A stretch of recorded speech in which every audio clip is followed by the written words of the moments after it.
Magandang araw po. Narito na po ang magiging lagay ng panahon ngayong araw na Martes, June 4, 2024.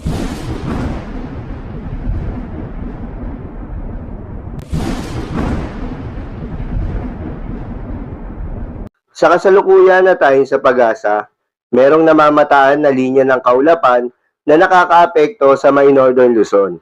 Ito nga ay yung frontal system o yung salubungan ng malamig at mainit na hangin na nagdudulot ng maulap na kalangitan, kaya naman asahan ng kalat-kalat na mga pagulan at pagkidlat pagkulog.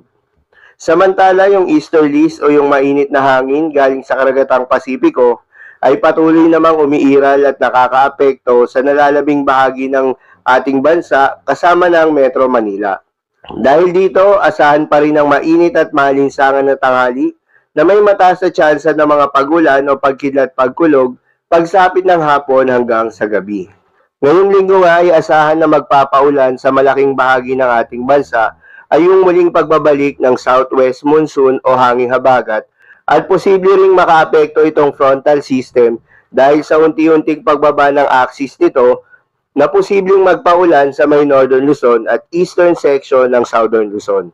Posible bago matapos itong linggo na ito ay mapapadalas na yung mga pag-ulan bukod sa mga localized thunderstorms na ating nararanasan sa hapon at sa gabi, posible na rin yung mga early morning o yung mga pag-ulan pagdating sa madaling araw.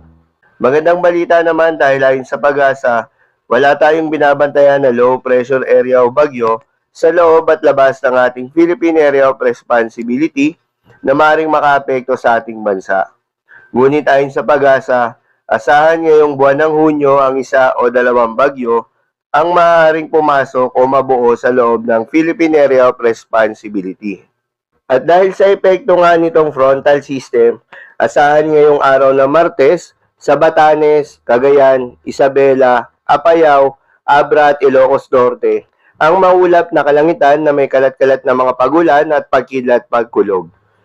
Posible ang mga pagbaha o pagguho ng lupa dahil sa katamtaman hanggang sa kung minsan ay malakas na pagulan.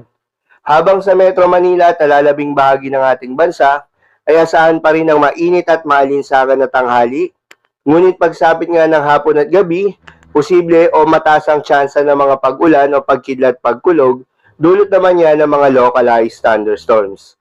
Posible rin ang mga pagbaha o pagguho ng lupa during severe thunderstorms. Kaya naman pinag-iingat pa rin yung mga kababayan natin sa mga banta ng pagbaha o pagguho ng lupa, lalong-lalo na sa mga lugar na inuulan na noong mga nakaraang araw pa. Para naman sa lagay ng mga dagat baybayin, ayon sa pag-asa ay wala namang nakataas na gale warning sa anumang seaboards ng ating bansa. Kaya naman malayang makakapamalaot yung mga kababayan nating mangingisda at yung may mga maliliit na sasakyang pandagat. Asahan ang banayad hanggang sa katamtaman ng mga pag-alon. Ngunit iba yung pag-iingat pa rin lalo na kung meron tayong offshore thunderstorm activity. Asahan pa rin yung mga tsansa ng malalakas na hangin at kaakibat nito ang bahagyang pagtaas ng mga alon. So yun lamang po para sa lagay ng panahon ngayong araw na Martes. Keep safe everyone.